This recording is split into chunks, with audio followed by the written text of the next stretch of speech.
Well done. All right. He's been called the political Pavarotti. The president was also quick to call out the left over health care. Watch this.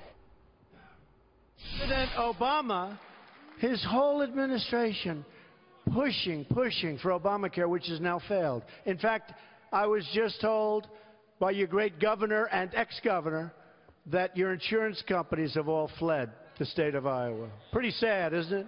Well, they're flooding. I tell you what, they're going from every state. They're leaving all of the states. Obamacare is a disaster.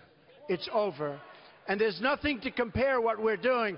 I hope the Republican Senate, if we went and got the single greatest health care plan in the history of the world, we would not get one Democrat vote because they're obstructionists.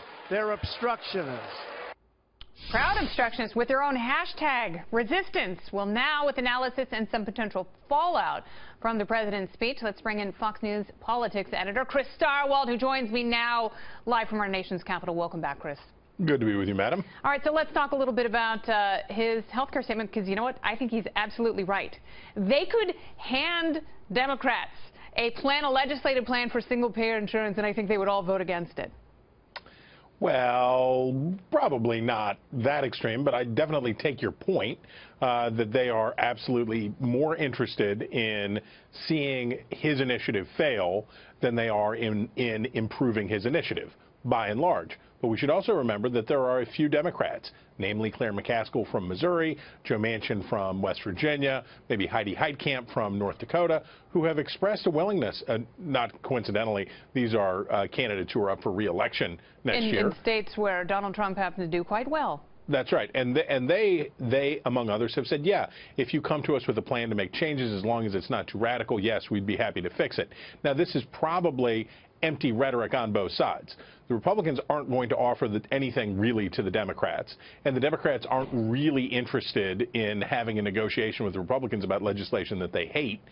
And so what they will do is a little kabuki dance where they pretend to be interested a little bit in a little bit of compromise, maybe, yeah. And then at the end they'll say, well, the other side is so bad that it excuses our misconduct, and never mind. Yeah, that's what happens on bad Tinder dates. So let's talk a little bit about, thank you very much, Chris. Let's talk a little bit about the tone of the speech. Obviously, it was much more of a rally, and yeah. We saw some stock issues that had been raised, not only on the campaign trail, but since the president was inaugurated, that definitely resonate with crowds that view him favorably. Do you think it would have been a different speech? Would it have been a different tone if the Georgia election were reversed and Ossoff had won? I have not seen the president this happy in a long time. It seemed almost for a moment this is a little vacation for him to go out with an audience that loves him. There is good news for him in the press that we know he is a voracious consumer of. Nobody was talking today about the investigation into his campaign or a stalled agenda. Everybody was talking about a win for him and his party. This was like the Trump campaign remix. This was like the greatest hits album. And what I wonder is, and I think I know the answer, but what I wonder is why they don't do this with him more. This is a great, it tires him out, yes, and it keeps him busy, and that may be a good thing, frankly, for a person who has an itchy Twitter finger. But you put the president out on the road, he gets positive feedback from these crowds, he feels better, and then he's less gloomy and he's less angry when he comes back. Keep him around people who adore him and give him the affirmation that keeps him in a good state of mind. I think there is a miasma in the swamp that adds to a dour mood, and when he gets out, whether it's on a foreign policy trip or in the great heartland of these United States, he tends to do much better. Chris Stirewalt, thank you so much. You know it.